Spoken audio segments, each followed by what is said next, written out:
Hello students, welcome to Panchajanya IAS. ನಾನು ನವೀನ್ ಕುಮಾರ್. ಇವತ್ತಿನ the Hindu ಪತ್ರಿಕೆಯ ವಿಶ್ಲೇಷಣೆಗೆ ನಿಮ್ಗೆಲ್ಲರಿಗೂ ಸ್ವಾಗತ.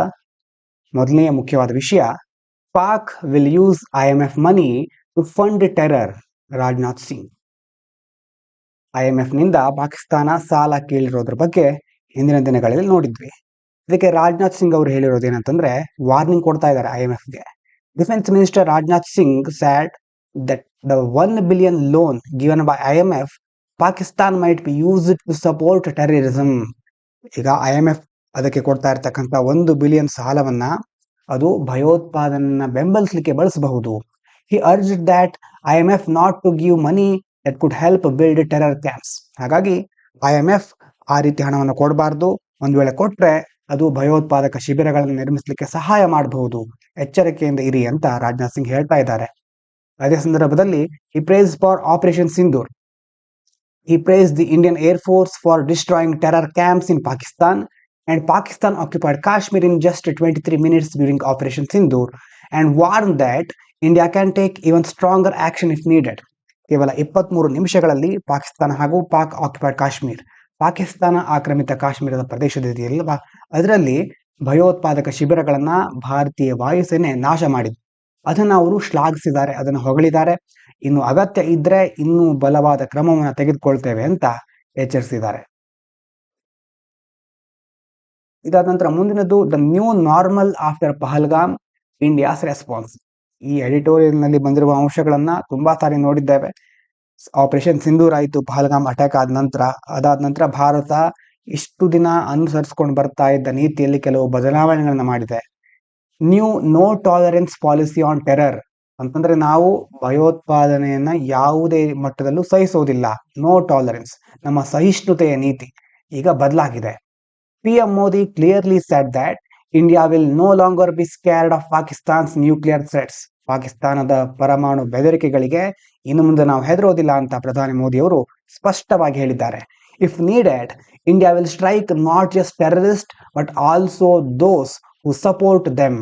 ಬರೀ ಭಯೋತ್ಪಾದಕರನ್ನ ಮಾತ್ರ ಅಲ್ಲ, ಅವರನ್ನ ಬೆಂಬಲಿಸ್ತಾ ಇರ್ತಾರಲ್ವಾ ಬೇರೆ ಸರ್ಕಾರಗಳು ಮತ್ತೆ ಮಿಲಿಟರಿ ಪಡೆ, ಅವರನ್ನ ಸಹ ನಾವು ನಾಶ ಮಾಡ್ತೇವೆ, ಅವ್ರ ಮೇಲೂ ದಾಳಿ ಮಾಡ್ತೇವೆ ಅಂತ ಮೋದಿ ಅವರು ಹೇಳಿದ್ದಾರೆ.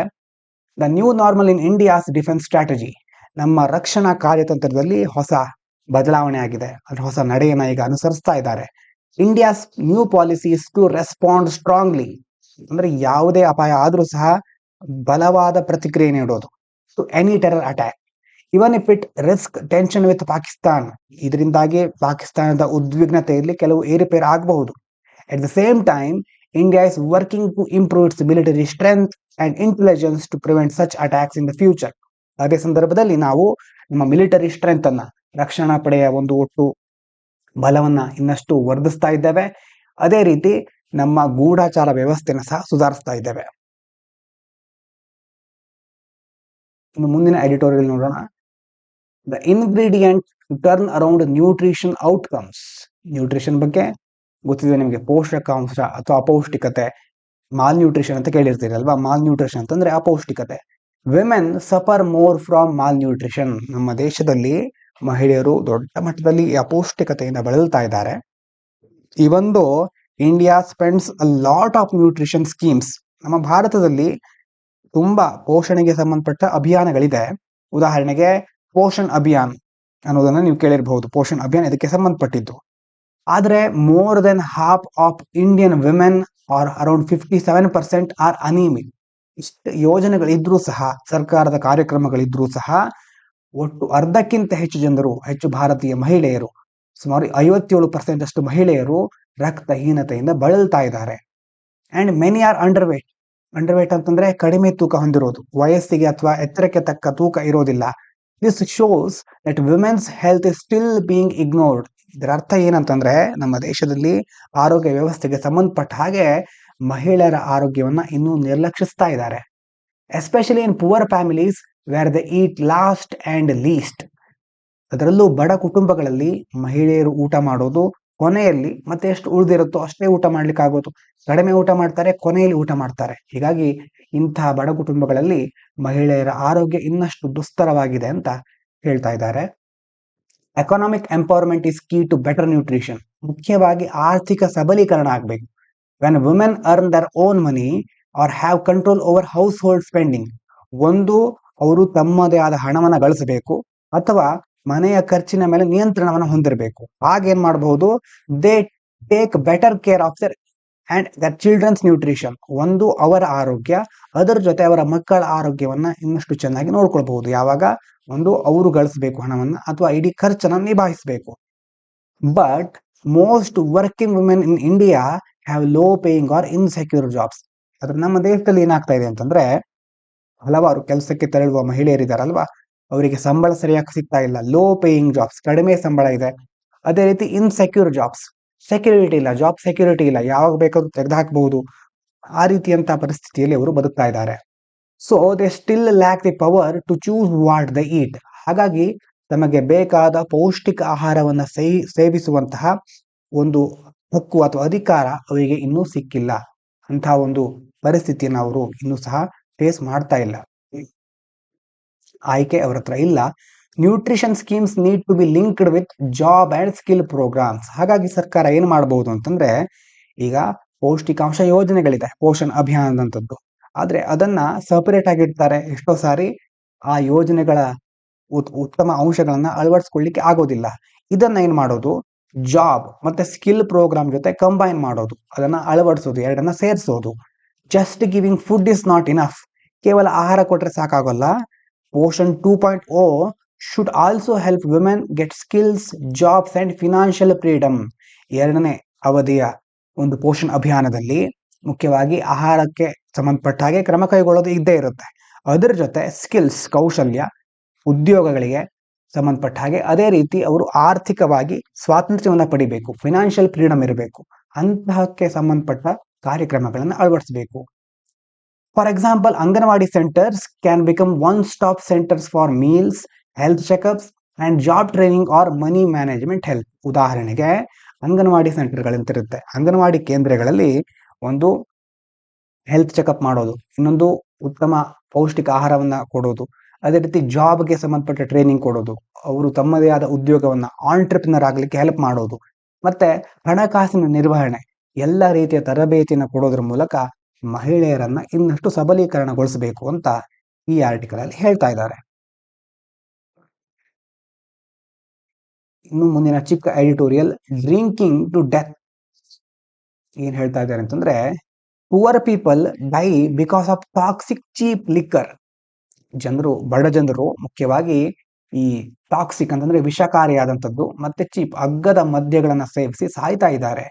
ಇಲ್ಲಿಸಿಟ್ ಲಿಕ್ಕರ್, ಇಲಿಸಿಟ್ ಅಂತಂದ್ರೆ ನೆನಪಾಗ್ತಿದ್ಯಾ? ನಿನ್ನೆ ಲಿಸಿಟ್ ಮತ್ತೆ ಇಲಿಸಿಟ್ ಅಂತ ಶಬ್ದಗಳನ್ನ ವೊಕ್ಯಾಬ್ಯುಲರಿ ನೋಡಿದ್ವಿ.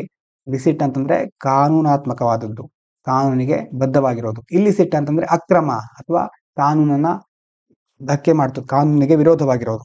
ಇಲ್ಲಿಸಿಟ್ ಲಿಕ್ಕರ್ ಅಂತಂದ್ರೆ ಅಕ್ರಮ ಮದ್ಯ. Is often made with methanol. ಆ ಅಕ್ರಮ ಮದ್ಯವನ್ನ ಮಿಥೆನಾಲ್ ಇಂದ ತಯಾರು ಮಾಡ್ತಾರೆ. ಮಿಥೆನಾಲ್ ಏನು?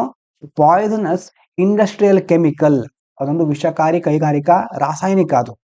ಬಿಕಾಸ್ ಇಟ್ ಇಸ್ ಚೀಪ್, ಆ ಮಿಥೆನಾಲು ಚೀಪ್ ಆಗಿ ಸಿಗುತ್ತೆ, ಅದನ್ನ ಉಪಯೋಗಿಸ್ಕೊಂಡು ಇಲಿಸಿಟ್ ಲಿಕ್ಕರ್ ಅನ್ನು ತಯಾರು ಮಾಡ್ತಾರೆ. ಈಗ poor daily wage workers fall victim as they look for affordable alcohol to escape their tough lifes. ಬಡ ಜನರಿಗೆ ಪ್ರತಿದಿನ ತುಂಬಾ ಕಷ್ಟಗಳಿರುತ್ತೆ. ಆ ಕಷ್ಟದಿಂದ ಒಂದ್ಸರಿ ಹೊರಗೆ ಬರಬೇಕು ಅಂತ ಅವ್ರೇನ್ ಮಾಡ್ತಾರೆ, ಯಾವ್ದರದೊಂದು ಚಟಕ್ಕೆ ತಮ್ಮನ್ನ ಬೀಳ್ಸ್ಕೊಳ್ತಾರೆ. ಆವಾಗ ಆ ಚಟವನ್ನ ಬೆನ್ನತ್ತಿ ಹೋದಾಗ ಮೊದಲು ಸಿಗೋದು, ಕಡಿಮೆ ಬೆಲೆಯಲ್ಲಿ ಸಿಗೋದು ಯಾವುದು? ಇಂಥ ಚೀಪ್ ಲಿಕ್ಕರ್ಗಳು. ಅದನ್ನ ವಿಷಕಾರಿ ರಾಸಾಯನಿಕದಿಂದ ಮಾಡಿರ್ತಾರೆ. ಹೀಗಾಗಿ ಇದಕ್ಕೆ ಇವರು ಬಲಿಯಾಗಬೇಕಾಗತ್ತೆ. Corruption and weak law enforcement are the real problem. ಕೇವಲ ನಾವು ಬಡವರನ್ನ ದೂರಿದ್ರೆ ಮಾತ್ರ ಇಲ್ಲಿ ಸಾಕಾಗೋದಿಲ್ಲ. ಯಾಕಂತಂದ್ರೆ ಇದರಲ್ಲಿ ಸರ್ಕಾರ ಮತ್ತೆ ಬೇರೆ ಬೇರೆಯವರ ಪಾತ್ರ ಸಹ ಇದೆ. This is not just mistake by bootleggers. ಇದು ಕೇವಲ ಕಳ್ಳ ಸಾಗಣೆ ಮಾಡ್ತಾರಲ್ವಾ, ಅವ್ರ ತಪ್ಪು ಮಾತ್ರ ಅಲ್ಲ. Police, politicians and dealers are often involved. ಹಲವಾರು ಬಾರಿ ಏನು ಪೊಲೀಸರು, ರಾಜಕಾರಣಿಗಳು ಮತ್ತೆ ಅದನ್ನ ವಿತರಿಸೋರು ಎಲ್ಲರೂ ಇದರಲ್ಲಿ ಭಾಗಿಯಾಗಿರ್ತಾರೆ. And there is no strong punishment. ಇದಕ್ಕೆ ಸಂಬಂಧಪಟ್ಟ ಹಾಗೆ ಕಠಿಣವಾದ ಶಿಕ್ಷೆ ಇಲ್ಲ. Corruption and poor regulation allow this deadly business to continue. ಅದರಲ್ಲೂ ಭ್ರಷ್ಟಾಚಾರ, ಇನ್ನೊಂದು ಕಳಪೆ ನಿಯಂತ್ರಣ. ಹೀಗಾಗಿ ಇದು ಎರಡರಿಂದಾಗಿ ಈ ವ್ಯವಹಾರ ಮುಂದುವರಿತಾನೆ ಇದೆ. ಬಡವರು ಇದರಿಂದಾಗಿ ಬಲಿಯಾಗ್ತಾ ಇದ್ದಾರೆ. ಮುಂದಿನ ಆರ್ಟಿಕಲ್ ನೋಡೋಣ. Closing argument. Presidential reference seeks to undermine settled question. ಇದ್ರ ಬಗ್ಗೆ ನಿನ್ನೆ ನೋಡಿದ್ವಿ. ಪ್ರೆಸಿಡೆಂಟ್ ಅವರು ಸುಪ್ರೀಂ ಕೋರ್ಟ್ ಅನ್ನ ಕೇಳಿದ್ರು ಆರ್ಟಿಕಲ್ 143 ಬಗ್ಗೆ. ಇದರ ಬಗ್ಗೆ ಸುಪ್ರೀಂ ಕೋರ್ಟ್ ಉತ್ತರ ಕೊಟ್ಟಿದೆ ನೋಡಿ, ಅದು ತುಂಬಾ ಚೆನ್ನಾಗಿದೆ. ನೆಕ್ಸ್ಟ್ ಹೇಳ್ತೇನೆ, ಕೆಳಗಡೆ ಇದೆ ಇನ್ನೊಂದು ಆರ್ಟಿಕಲ್. ಇನ್ನೊಂದು, India to do whatever is necessary to build ties with Afghanistan. ಇದ್ರ ಬಗ್ಗೆ ನೋಡೋಣ. ಅಫ್ಘಾನಿಸ್ತಾನದಲ್ಲಿ ತಾಲಿಬಾನ್ ಸರ್ಕಾರ ಇದೆ. ಈಗ India is ready to build stronger ties with the Taliban government. ಅಲ್ಲಿನ ತಾಲಿಬಾನ್ ಸರ್ಕಾರದ ಜೊತೆ ಒಳ್ಳೆಯ ಸಂಬಂಧವನ್ನ ನಿರ್ಮಿಸಲಿಕ್ಕೆ ಭಾರತ ಸಿದ್ಧ ಆಗಿದೆ. Even without officially recognising the Taliban. ಈಗ ಎಷ್ಟೋ ದೇಶಗಳು ಅದನ್ನ ಅಫಿಷಿಯಲ್ ಆಗಿ ಅಲ್ಲಿನ ಸರ್ಕಾರವನ್ನ ಮನ್ನಿಸ್ತಾ ಇಲ್ಲ, ಅಂದ್ರೆ ಮನ್ನಣೆ ಮಾಡ್ತಾ ಇಲ್ಲ, ಅದನ್ನ ಗುರುತಿಸ್ತಾ ಇಲ್ಲ. India is planning bold steps to improve relations with Afghanistan, including giving more humanitarian help. America ಮೊದಲು ಅಲ್ಲಿ ಆಳ್ವಿಕೆ ನಡೆಸ್ತಾ ಇತ್ತು ಬೇರೆ ಬೇರೆ ಮಿಲಿಟರಿ ಪಡೆಗಳ ಮೂಲಕ. ಅವರು ಬಿಟ್ಟು ಹೋದ್ಮೇಲೆ ಅಲ್ಲಿ ಅತಂತ್ರವಾದ ಪರಿಸ್ಥಿತಿ ಎದುರಾಗಿತ್ತು. ಅದಾದ್ಮೇಲೆ ಬೇರೆ ಬೇರೆ ದೇಶಗಳು ಸಹಾಯವನ್ನ ಮಾಡಿದ್ವು. ಭಾರತ ಸಹ ಮಾನವೀಯ ಸಹಾಯವನ್ನ ಮಾಡಿದೆ. India wants to use new trade routes to avoid Pakistan. ಈಗ ಅಫ್ಘಾನಿಸ್ತಾನಕ್ಕೆ ಪಾಕಿಸ್ತಾನದ ಮೂಲಕ ಹೋಗೋದು ಒಂದು ದಾರಿ ಇತ್ತು, ಅದನ್ನ ಅವಾಯ್ಡ್ ಮಾಡಿ ಈಗ ಹೊಸ ಟ್ರೇಡ್ ರೂಟ್ ವಾಣಿಜ್ಯ ಮಾರ್ಗದ ಮೂಲಕ ಭಾರತ ಅಫ್ಘಾನಿಸ್ತಾನದ ಜೊತೆ ಸಂಪರ್ಕವನ್ನ ಕಲ್ಪಿಸಲಿಕ್ಕೆ ಮುಂದಾಗ್ತಾ ಇದೆ. India is discussing ways to trade with Afghanistan through Iran's Chabahar port. Iran ನಲ್ಲಿ ಚಾಬಹಾರ್ ಪೋರ್ಟ್ ಇದೆ ನಮ್ದು, ಅದರ ಮೂಲಕ ಅಫ್ಘಾನಿಸ್ತಾನಕ್ಕೆ ಕನೆಕ್ಟ್ ಮಾಡ್ಕೋಬಹುದು. Since banned trade through Pakistan, ನಾವು ಪಾಕಿಸ್ತಾನದ ಮೂಲಕ ಟ್ರೇಡ್ ಅನ್ನ ನಡೆಸೋದಿಲ್ಲ. And Afghan trucks had trouble crossing the border. ಇದರಿಂದ ಅಫ್ಘಾನ್ ಟ್ರಕ್ಗಳಿಗೂ ಸಹ ತೊಂದರೆ ಆಗ್ತಾ ಇದೆ ಆ ಬಾರ್ಡರ್ ಪಾಸ್ ಮಾಡ್ಲಿಕ್ಕೆ. ಹಾಗಾಗಿ ಮುಂದಿನ ದಿನಗಳಲ್ಲಿ ಯಾವ ರೀತಿ ಡೆವಲಪ್ಮೆಂಟ್ ಆಗುತ್ತೆ ಅಂತ ನೋಡೋಣ. ಇನ್ನು ರಷ್ಯಾ ಯುಕ್ರೇನ್ ಬಗ್ಗೆ ನೋಡ್ತಾನೆ ಇದ್ದೀವಿ. ಈಗ ಒಂದು ಚಿಕ್ಕ ಮೀಟಿಂಗ್ ಆಗಿದೆ ಅನ್ಸುತ್ತೆ. Russia Ukraine agree to swap prisoners, fail to reach truce. ಇವು ಚಿಕ್ಕದಾಗಿ ಒಂದು ಮೀಟಿಂಗ್ ಮಾಡಿಕೊಂಡು agree to swap 1000 prisoners each. ಯುದ್ಧ ಕೈದಿಗಳು ಅಂತ ಇರ್ತಾರಲ್ವಾ, ಅವರನ್ನ ಸುಮಾರು 1000 ಕೈದಿಗಳನ್ನ ಪರಸ್ಪರ ವಿನಿಮಯ ಮಾಡ್ಕೊಳ್ಳಿಕ್ಕೆ ಒಪ್ಕೊಂಡಿವೆ. In their first direct talks in over 3 years. 3 ವರ್ಷಗಳಲ್ಲಿ ಮೊದಲನೇ ಬಾರಿ ಆಗ್ತಾ ಇರೋದು ನೇರ ಮಾತುಕತೆ. Both countries agreed on a big prisoner exchange. ದೊಡ್ಡ ಮಟ್ಟದ ಅಂದ್ರೆ 1000 ಕೈದಿಗಳನ್ನ ವಿನಿಮಯ ಮಾಡ್ಕೊಳ್ಳಿಕ್ಕೆ ಎರಡೂ ದೇಶಗಳು ಒಪ್ಕೊಂಡಿವೆ. Talks on ceasefire and leaders meeting will continue. ಆದ್ರೆ ಸೀಸ್ ಫೈರ್ ಅಂತಂದ್ರೆ ಕದನ ವಿರಾಮಕ್ಕೆ ಸಂಬಂಧಪಟ್ಟ ಹಾಗೆ ಯಾವುದೇ ದೊಡ್ಡ ಬದಲಾವಣೆ ಆಗಿಲ್ಲ. ಲೀಡರ್ಸ್ ಮಾತುಕತೆ ನಡೆಸೋದು ಇನ್ನೂ ಸಹ ಮುಂದುವರಿತಾನೆ ಇದೆ. ಈ ಕಡೆ ಟ್ರಂಪ್ ಅವರು ಜೆಲೆನ್ಸ್ಕಿ ಅವರಿಗೆ ಹೋಗಿ ಮಾತಾಡು ಅಂತ ಹೇಳ್ತಾ ಇರ್ತಾರೆ, ಈ ಕಡೆ ಪುಟಿನ್ ಇನ್ನೊಂದೇನೋ ಹೇಳ್ತಾ ಇರ್ತಾರೆ. ಹಾಗಾಗಿ ಮೂರು ಅಮೆರಿಕ, ಅದೇ ರೀತಿ ಇನ್ನು ಯುರೋಪಿಯನ್ ಕಂಟ್ರೀಸ್ಗಳು ಬೇರೆ ಬೇರೆ ತರ ಅಭಿಪ್ರಾಯವನ್ನ ಮುಂದಿಡ್ತಾ ಇರ್ತವೆ. ಇದು ಯಾವಾಗ ಮುಗಿಯುತ್ತಾ ಅಥವಾ ಎಷ್ಟು ದಿನ ಮುಂದುವರಿಯುತ್ತೆ ಅನ್ನೋದು ನಾವು ಕಾದ್ ನೋಡ್ಬೇಕಷ್ಟೇ. Both side discussed possible future ceasefire and meeting between president Putin and Zelensky and agreed to meet again soon to share the return ideas. ಆದಷ್ಟು ಬೇಗ ಮತ್ತೆ ಭೇಟಿ ಆಗೋಣ, ಮತ್ತೆ ಬೇರೆ ಬೇರೆ ವಿಚಾರಗಳನ್ನ ಹಂಚಿಕೊಳ್ಳೋಣ. ಪುಟಿನ್ ಜೆಲೆನ್ಸ್ಕಿ ಅವರು ಮುಂದೆ ಯಾವತ್ತಾದ್ರೂ ಮೀಟ್ ಆಗಬಹುದು ಅದೆಲ್ಲ ಮಾತಾಡ್ಕೊಂಡಿದ್ದಾರೆ. ಈಗ ಹೇಳಿದ್ನಲ್ವಾ, ಸುಪ್ರೀಂ ಕೋರ್ಟ್ ಪ್ರೆಸಿಡೆಂಟ್ ಅವರ ಒಂದು ಕ್ವಶನ್ಗೆ ಏನ್ ಹೇಳಿದೆ ಅಂತಂದ್ರೆ, supreme court's 3 months timeline in governor word was adapted from centre's own guidelines. ವಿಚಿತ್ರ ಅಂತಂದ್ರೆ ಸುಪ್ರೀಂ ಕೋರ್ಟ್ ರಾಷ್ಟ್ರಪತಿಗಳಿಗೆ, ಗವರ್ನರ್ಗೆ ಕೆಲವೊಂದು ರೂಲ್ಸ್ ಗಳನ್ನ ಹೇರಿತ್ತು. ಯಾವ ಆಧಾರದ ಮೇಲೆ ಅದನ್ನ ಹೇರಿದ್ರಿ ಅಂತ ಸೆಂಟರ್ ಅವರು ರಾಷ್ಟ್ರಪತಿಗಳ ಮೂಲಕ ಕೇಳಿದ್ರು. ಈಗ ಸುಪ್ರೀಂ ಕೋರ್ಟ್ ನೋಡಿ, it used the government's own 2016 rules to fix a 3 months deadline. Supreme court ಸರ್ಕಾರದ್ದೇ ಬಹಳ 2016ರಲ್ಲಿ ಸರ್ಕಾರ ಕೆಲವೊಂದು ರೂಲ್ಸ್ ಗಳನ್ನ ತಂದಿತ್ತು. ಆ ರೂಲ್ಸ್ ಗಳ ಆಧಾರದ ಮೇಲೆ ಹೇಳಿದ್ದು ಇದು. Court didn't create a new rule. Court ಯಾವುದೇ ಹೊಸ ರೂಲ್ ಅನ್ನ ಕ್ರಿಯೇಟ್ ಮಾಡಿಲ್ಲ. It just followed the home ministry's 2016 guidelines. 2016ರಲ್ಲಿ ಗೃಹ ಸಚಿವಾಲಯ ಬಿಡುಗಡೆ ಮಾಡಿದ ಮಾರ್ಗಸೂಚಿಗಳನ್ನೇ ಈಗ ಸುಪ್ರೀಂ ಕೋರ್ಟ್ ಅನುಸರಿಸಿದೆ ಹೊರತು ಹೊಸ ರೂಲ್ಸ್ ಏನು ತಂದಿಲ್ಲ. Which already said the president must decide state bills within 3 months. ಆ 2016 ರೂಲ್ಸ್ ಅಲ್ಲಿ ಅವಾಗಲೇ ಹೇಳಿದ್ರು, ಈಗ ರಾಷ್ಟ್ರಪತಿಗಳು ಏನ್ ಮಾಡ್ಬೇಕು, 3 ತಿಂಗಳೊಳಗೆ ರಾಜ್ಯ ಮಸೂದೆಗಳ ಬಗ್ಗೆ ನಿರ್ಧರಿಸಬೇಕು ಅಂತ ಹೇಳಿದ್ರು. The centre is now questioning the courts time line order. ಈಗ ಇಷ್ಟೆಲ್ಲ ಮಾಡಿದ್ರು, ಸರ್ಕಾರಕ್ಕೆ ಮರ್ತು ಹೋಗಿದೆ ಅನ್ಸುತ್ತೆ ಆವಾಗ ರೂಲ್ಸ್ ಬಿಡುಗಡೆ ಮಾಡಿದ್ದು. ಈಗ ಮತ್ತೆ ಸುಪ್ರೀಂ ಕೋರ್ಟ್ ಹತ್ರ ಯಾವ ಆಧಾರದ ಮೇಲೆ ನೀವು ಈ ಒಂದು ಆರ್ಡರ್ ನ ಕೊಟ್ರಿ ಅಂತ ಕೇಳ್ತಾ ಇದೆ. ಇವನ್ ದೋ these time lines var originally from the central government it self. ಈ ಕಾನೂನುಗಳೆಲ್ಲ ರೂಲ್ಸ್ ಗಳೆಲ್ಲ ಬಂದಿರೋದು ಸೆಂಟ್ರಲ್ ಗವರ್ಮೆಂಟ್ ಇಂದಾನೆ. The centre has now asked Supreme Court has the power to set the such guidelines when the Constitution doesn't mention any. ಸಂವಿಧಾನದಲ್ಲಿ ಯಾವುದೇ rules ಇಲ್ಲ ಇದ್ರ ಬಗ್ಗೆ, sudden ಆಗಿ ಸುಪ್ರೀಂ ಕೋರ್ಟ್ ಇಂತಹ ನಿರ್ಧಾರವನ್ನ ತೆಗೆದುಕೊಳ್ಳಬಹುದಾ ಅಂತ ಕೇಂದ್ರ ಸರ್ಕಾರ ಈಗ ಪ್ರಶ್ನಿಸ್ತಾ ಇದೆ. ಆದ್ರೆ ನಿಜವಾಗ್ಲೂ ಅದು ಬಂದಿರೋದು ಕೇಂದ್ರ ಸರ್ಕಾರದ ನಿಯಮಗಳಿಂದಾನೆ ಅಂತ ಈಗ ಗೊತ್ತಾಗ್ತಾ ಇದೆ. ಇದಾದ ನಂತರ supreme court strikes down retrospective environmental clearances. Retrospective ಈ ಟರ್ಮ್ ಅನ್ನು ನೀವು ಕೇಳಿರಬಹುದು, ಮತ್ತೆ ಇದು ಬಹಳ ಇಂಪಾರ್ಟೆಂಟ್ ಆಗಿರುವಂತಹ term. Supreme court banned retrospective environmental clearance ಅಂತಂದ್ರೆ ಕೋರ್ಟ್ ಏನ್ ಹೇಳಿದೆ, ರೆಟ್ರೋಸ್ಪೆಕ್ಟಿವ್ ಇಸಿ ಅಂತಂದ್ರೆ ಎನ್ವೈರನ್ಮೆಂಟಲ್ ಕ್ಲಿಯರೆನ್ಸ್. ಯಾವುದೇ ಒಂದು ಯೋಜನೆ ಕೈಗೊಳ್ಬೇಕಾದ್ರೆ, ಹೊಸ ಬಿಲ್ಡಿಂಗ್ ನಿರ್ಮಾಣ ಮಾಡೋದು ಅಂತ ಇಟ್ಕೊಂಡ್ರೆ ಮೊದಲು ಬೇರೆ ಬೇರೆ ಇಲಾಖೆಗಳಿಂದ ಅದಕ್ಕೆ ಅಪ್ರೂವಲ್ ತೆಗೆದುಕೊಳ್ಬೇಕಾಗತ್ತೆ. ಅದರಲ್ಲಿ ಎನ್ವೈರನ್ಮೆಂಟಲ್ ಕ್ಲಿಯರೆನ್ಸ್ ಸಹ ಒಂದು. ಪರಿಸರದ ಯಾವುದೇ ಹಾನಿ ಆಗದೆ ಇರೋ ರೀತಿ, ಪರಿಸರಕ್ಕೆ ಏನು ನಾವು ತೊಂದರೆ ಮಾಡ್ತಾ ಇಲ್ಲ, ಅಥವಾ ಪರಿಸರದ ಇಲಾಖೆ ಎನ್ವೈರನ್ಮೆಂಟಲ್ ಕ್ಲಿಯರೆನ್ಸ್ ಅನ್ನೋದು ಬೇಕೇ ಬೇಕಾಗತ್ತೆ.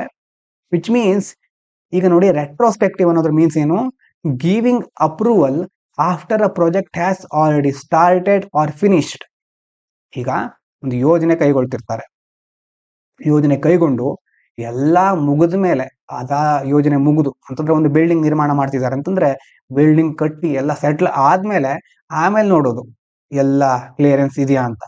ಹಾಗೆ ಮಾಡೋದು ಒಳ್ಳೇದಲ್ಲ. ಅದನ್ನ ಸುಪ್ರೀಂ ಕೋರ್ಟ್ ಏನ್ ಹೇಳಿದೆ, ಇಲ್ಲೀಗಲ್ ಅಂಡ್ ಅನ್ಫೇರ್, ಅದು ಕಾನೂನಾತ್ಮಕವಾಗಿ ಸರಿಯಲ್ಲ, ಅದು ನ್ಯಾಯಯುತವಾದ ವಿಧಾನ ಅಲ್ಲ. You must take environmental clearance before starting any new project.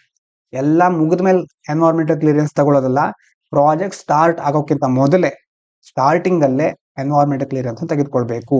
R expanding old one, ಹಳೆಯ ಯೋಜನೆ ಇದ್ರೆ ಅದನ್ನ ಮತ್ತೆ ಎಕ್ಸ್ಪ್ಯಾಂಡ್ ಮಾಡೋಕ್ಕಿಂತ ಮೊದಲು ಒಂದ್ಸಾರಿ ಇಸಿ ಎನ್ವೈರನ್ಮೆಂಟಲ್ ಕ್ಲಿಯರೆನ್ಸ್ ನ ತೆಗೆದುಕೊಳ್ಳಲೇಬೇಕು.